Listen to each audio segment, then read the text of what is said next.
હું પરમાભાઈ સોલંકી દિલ્હી જહાંગીરપુરના રાધનપુર તાલુકાના, સમી તાલુકાના, હારીજ તાલુકાના, સાંતલપુર તાલુકાના દિલ્હીમાં વસેલ હજારો લોકો જે કામ ધંધા કરવા માટે, પોતાના બાળકોને રોજીરોટીને પાડવા માટે દિલ્હી વસવાટ કરેલ છે.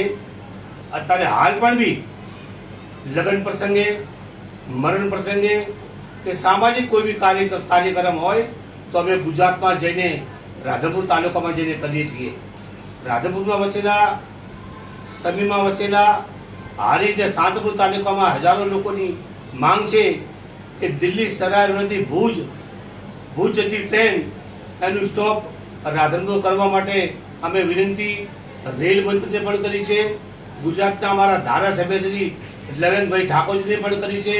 અમે ડાભી સાહેબને અમારા જે પાટણના સંસદ સભ્ય છે તેમને પણ ભલામણ કરી છે. જે અમારી લોકસભાની સદસ્ય છે જેનીબેન ઠાકોર, એમને પણ જેટલા પણ અમારા નેતા ગુજરાતના છે એમનાથી અમારી ભલામણ કરી છે.